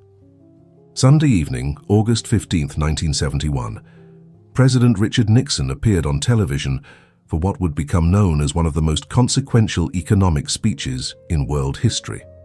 "I am today ordering the Secretary of Treasury to take the action necessary to defend the dollar against the speculators," Nixon announced to 60 million Americans watching their televisions. What Nixon didn't say was that the speculators he was defending against were foreign governments demanding honest payment for the goods and services they had been selling to America at artificially cheap prices for decades. What he also didn't mention was that closing the gold window would complete the largest theft in human history, the systematic transfer of real wealth from citizens worldwide to government control through monetary manipulation. The Nixon shock wasn't a response to the economic crisis. It was the final phase of the gold confiscation strategy that had begun 38 years earlier. By 1971, the Bretton Woods system was collapsing under the weight of its own contradictions. Foreign governments had finally figured out that they were being systematically cheated through the artificial $35 gold price, and they were demanding honest payment in real money rather than depreciating paper. The arithmetic was simple and terrifying for US officials. Foreign countries held $50 billion in dollar reserves that they could theoretically convert to gold at $35 per ounce. But the United States only held $10 billion worth of gold at that artificial price. If foreign countries demanded conversion of even 25% of their dollar holdings, American gold reserves would be completely exhausted. France had already converted $3 billion in dollars to gold. West Germany was preparing to convert another $2 billion. Even smaller countries like Switzerland and Belgium were demanding gold rather than accepting more dollars. The manipulation was being exposed, and foreign governments were calling America's bluff. But here's what makes the Nixon shock particularly revealing. Instead of returning to honest gold pricing, American officials chose to abandon gold backing entirely. This decision proved that the entire gold is obsolete argument had been a lie from the beginning. If gold was truly irrelevant to modern economics, Nixon could have simply allowed the price to rise to market levels and continued convertibility at honest rates.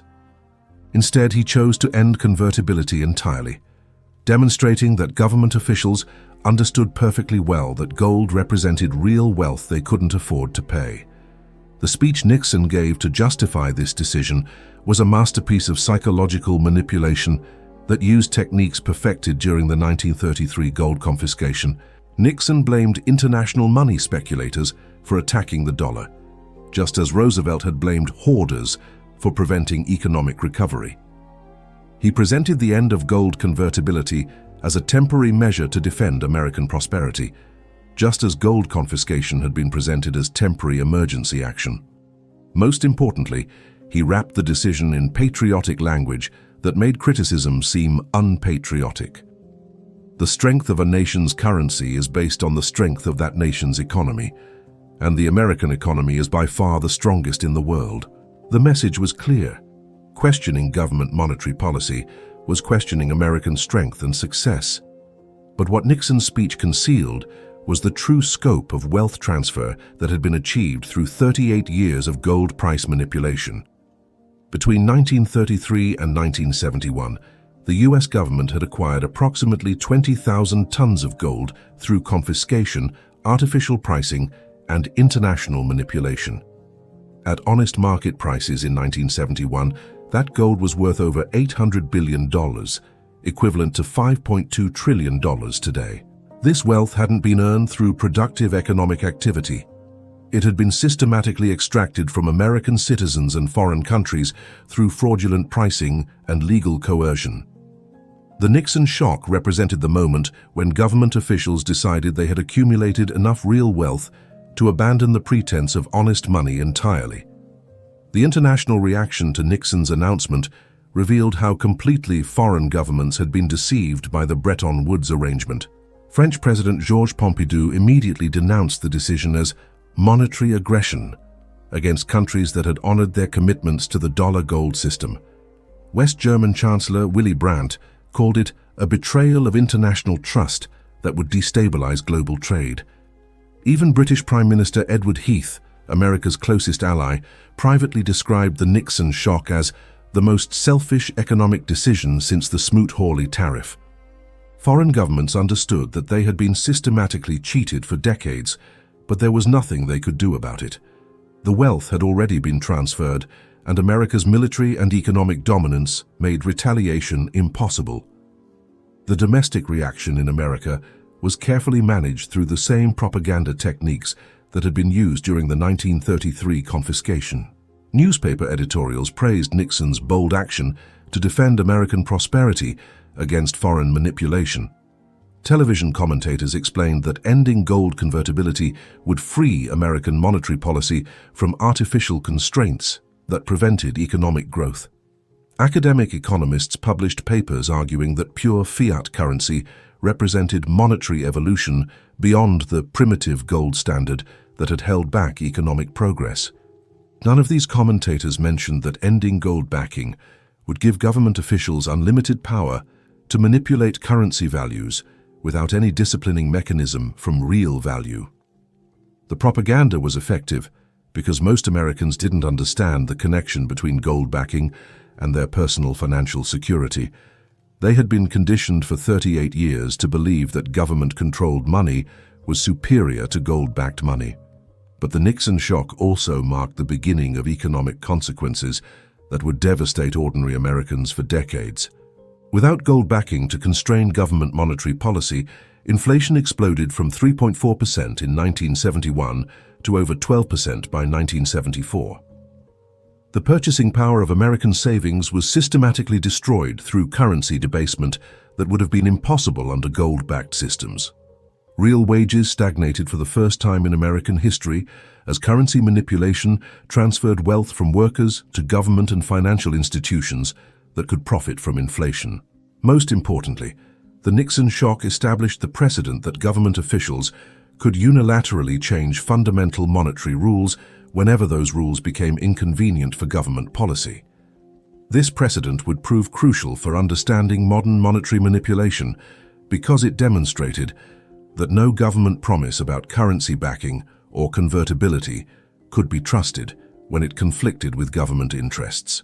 The Nixon shock was presented as temporary emergency action, just like the 1933 gold confiscation. But like the confiscation, it became permanent once it served its purpose of transferring wealth from private citizens to government control. The international monetary system that emerged after 1971 was entirely controlled by government central banks that could create money without any constraint from real value. Gold had been eliminated as a competing form of money, just as had been accomplished domestically in 1933. But the Nixon shock also revealed the ultimate objective of the entire gold confiscation strategy. The goal was never just to acquire gold, it was to establish government monopoly control over money itself. By eliminating gold as an alternative to government currency, officials ensured that citizens would have no escape from whatever monetary policies the government chose to implement. Citizens could no longer protect their savings by converting to gold when government currency became unreliable. They could no longer impose discipline on government spending by demanding convertibility to real money. They could no longer maintain financial independence through ownership of money that existed independently of government permission. The Nixon shock completed the transformation that had begun with the 1933 gold confiscation. Americans had become completely dependent on government-controlled money for their economic survival. As the 1970s progressed, the consequences of this dependence became increasingly obvious. Inflation ravaged savings. Currency instability made long-term planning impossible. Government debt exploded without the discipline that gold backing had previously imposed. But government officials had achieved their ultimate objective: complete control over American monetary policy without any competing forms of money that might limit their power. The stage was now set for the next phase of government monetary control, using the techniques perfected through gold confiscation and price manipulation to address the modern economic crisis that threatens to make 1933 look like a minor correction. Modern parallels were about to emerge. Chapter 10. Modern Parallels, March 2020. As COVID-19 shutdowns paralyzed the global economy, the Federal Reserve created $4.5 trillion in new money within 12 weeks. That's more money creation than occurred in the Fed's entire 107-year history combined. The speed was unprecedented. The scale was unprecedented. But the underlying strategy was identical to the techniques perfected during the gold confiscation era: use crisis conditions to implement wealth transfer policies that would be impossible under normal circumstances.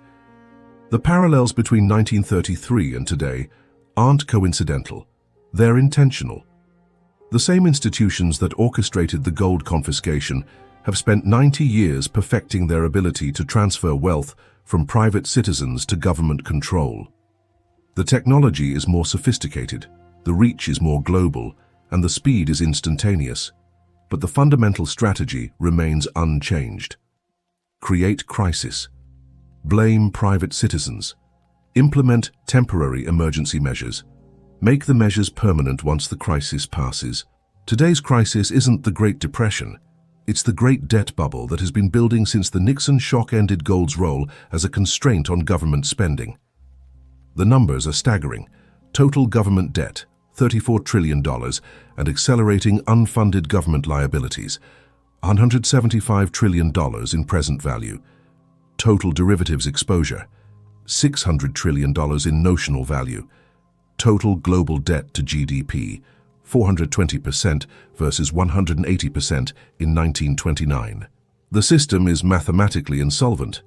The question isn't whether it will collapse, it's how government officials will manage the collapse to maximize their control over whatever emerges afterward.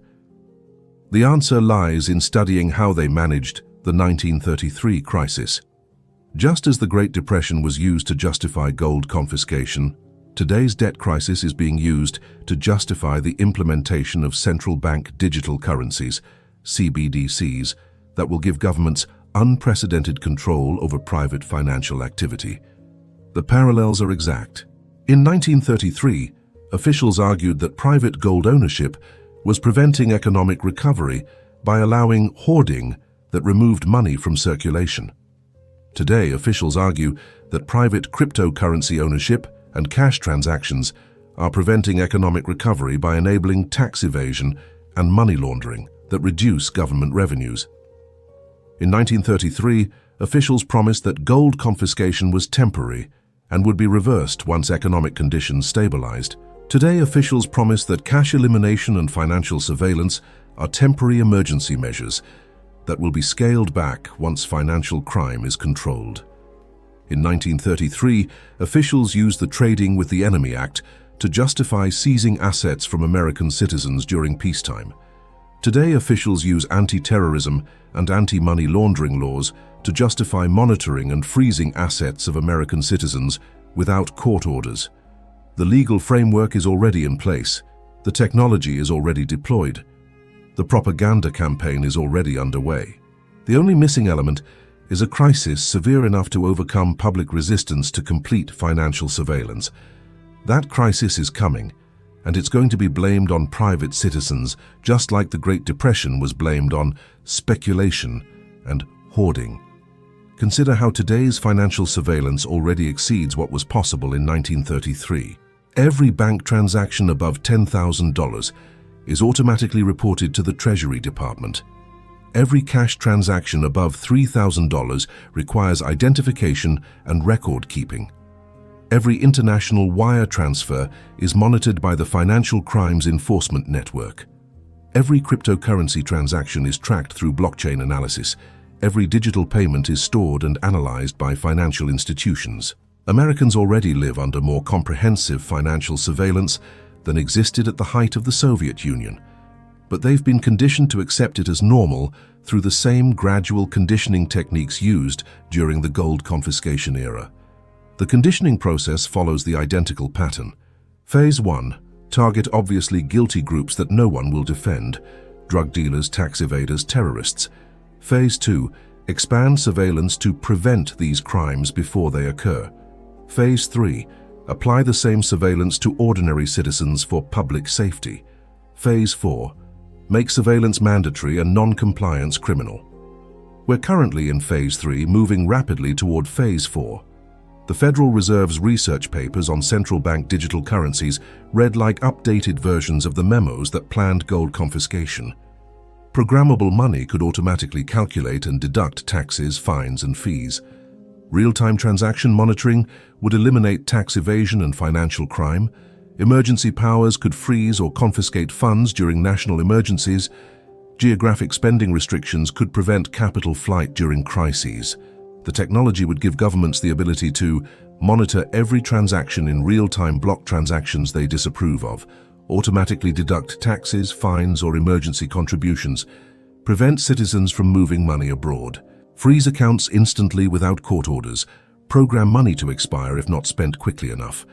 This represents absolute financial control that makes the 1933 gold confiscation look primitive by comparison. But the most revealing parallel is how today's officials are preparing the same legal and psychological justifications that were used in 1933. The legal framework is being established through emergency legislation that expands government power during crisis conditions. The Patriot Act allows asset seizure without court orders during terrorism investigations. The Bank Secrecy Act requires financial institutions to report suspicious transactions. Anti-money laundering laws make large cash transactions presumptively criminal. The Foreign Account Tax Compliance Act extends U.S. financial surveillance globally. Each law was presented as temporary emergency action, but all have become permanent expansions of government power that could be used for wealth confiscation during the next major crisis. The psychological conditioning is proceeding through the same techniques used in the 1930s, vilifying cash as the tool of criminals and tax evaders, promoting digital payments as modern and convenient, associating privacy with criminal behavior, presenting financial surveillance as public safety, portraying government control as protection for ordinary citizens. The conditioning is working.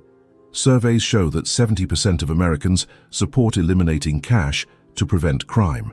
Most Americans carry less than $50 in cash and conduct 90% of their transactions digitally. They've been psychologically prepared for the transition to completely government-controlled money. The crisis that will trigger complete financial control is already visible. Rising interest rates are making government debt service impossible. Bank failures are accelerating as commercial real estate collapses. Currency instability is destroying international trade relationships. Social unrest is increasing as wealth inequality reaches extreme levels. Just as the 1929 crash was used to justify gold confiscation, the coming financial collapse will be used to justify eliminating the last remnants of financial privacy and independence. The official narrative is already being prepared. Private cryptocurrency is destabilizing the financial system. Cash transactions are funding criminal enterprises. Tax evasion through private wealth is preventing economic recovery. Emergency measures are necessary to preserve economic stability. Temporary restrictions will be lifted once conditions improve. The script is identical to 1933, updated for digital technology and modern propaganda techniques. But there's a crucial difference between 1933 and today that makes resistance both more difficult and more necessary. In 1933, Americans who successfully hid gold could maintain some financial independence even under government monetary control. Gold remained money, even if it was illegal to own. Today, if government officials achieve complete control over digital payments, there will be no alternative, no parallel financial system, no way to store wealth independently, no escape from whatever policies they choose to implement. The coming financial confiscation won't just take a percentage of people's wealth, it will eliminate financial independence entirely. Understanding this parallel isn't academic curiosity, it's survival preparation. The same institutions that stole America's gold are building the infrastructure to control every aspect of American financial life. The question isn't whether they'll use that infrastructure during the next crisis. The question is whether Americans will recognize the pattern in time to resist it. The digital gold rush is already underway. Chapter 11. Digital Gold, January 3, 2009. An unknown programmer using the pseudonym Satoshi Nakamoto launched Bitcoin with a message embedded in the first block. The Times 03 Hujan 2009 Chancellor on brink of second bailout for banks. That message wasn't random. It was a direct reference to the same financial manipulation that had driven the gold confiscation 76 years earlier. Satoshi understood that governments would always choose currency manipulation over fiscal responsibility. Banks would always choose bailouts over bankruptcy. Central banks would always choose inflation over deflation. Bitcoin was designed as digital gold, money that couldn't be confiscated, manipulated, or controlled by government officials. What Satoshi might not have anticipated was how quickly government officials would recognize Bitcoin as an existential threat to their monetary control and begin developing countermeasures based on the same strategies used during the gold confiscation era. The government response to Bitcoin follows the exact playbook developed in 1933. Phase 1. Ignore the alternative currency and hope it fails naturally. Phase 2. Discredit the alternative currency through propaganda. Phase 3. Regulate the alternative currency to control its use. Phase 4. Confiscate or ban the alternative currency during crisis. Bitcoin has already moved through phases 1 and 2, is currently in phase 3, and is being positioned for phase 4 when the next major crisis provides political cover for confiscation. The progression is eerily similar to how gold was handled. 2009-2012, Bitcoin is worthless and will never work.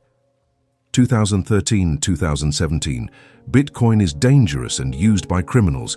2018 to 2023, Bitcoin is legitimate but needs regulation. 2024, Bitcoin is destabilizing and requires emergency action. Each phase uses progressively more sophisticated versions of the same psychological manipulation techniques that convinced Americans to surrender their gold voluntarily. The propaganda evolution reveals how government officials plan to handle Bitcoin confiscation. Early propaganda focused on Bitcoin's association with illegal activities, just as gold ownership was associated with hoarding and speculation. Bitcoin ownership was associated with drug trafficking and money laundering.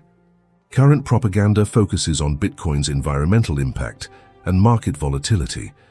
The goal is to make Bitcoin ownership seem irresponsible and antisocial rather than prudent financial planning.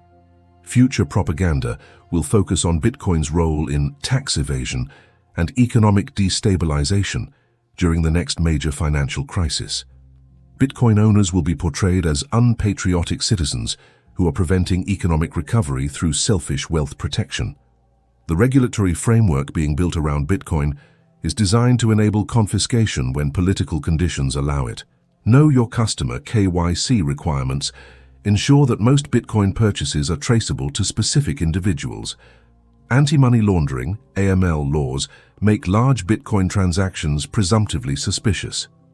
Exchange regulations require Bitcoin platforms to maintain records of all customer transactions. Taxation rules treat Bitcoin transactions as reportable capital gains events. This regulatory infrastructure creates the same type of paper trail that enabled gold confiscation in 1933. Government officials know who owns Bitcoin, how much they own, where they bought it, and where they store it.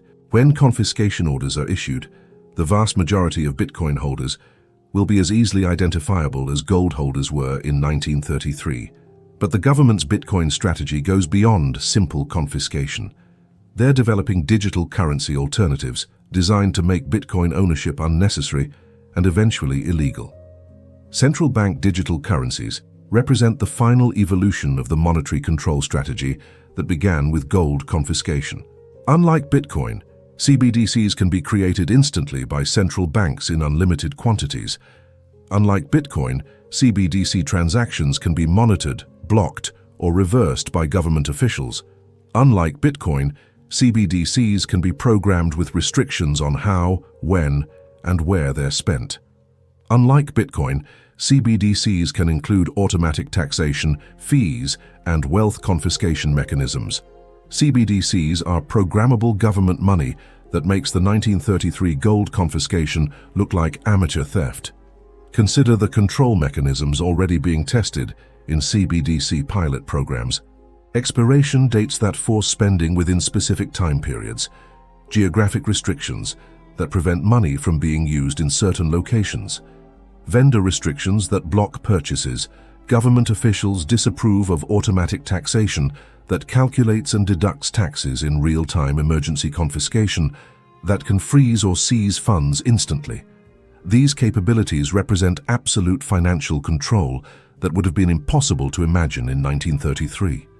The transition from Bitcoin to CBDCs will follow the same gradual conditioning process used during gold confiscation. Phase 1. Present CBDCs as convenient alternatives to cash and private cryptocurrencies. Phase 2. Incentivize CBDC adoption through discounts, tax benefits, and exclusive access. Phase 3. Make CBDCs mandatory for government transactions and regulated businesses. Phase 4. Ban private cryptocurrencies as threats to financial stability. We're currently in Phase 1, with several countries already testing CBDC systems and promoting their benefits over volatile and inefficient private cryptocurrencies. The psychological conditioning is proceeding exactly as planned. CBDCs are presented as digital dollars rather than programmable surveillance money. CBDC benefits are emphasized while control mechanisms are minimized. Privacy concerns are dismissed as paranoia or criminal intent. Private cryptocurrencies are associated with financial crime and tax evasion. Most Americans have already accepted the idea that government-issued digital money is inevitable and desirable.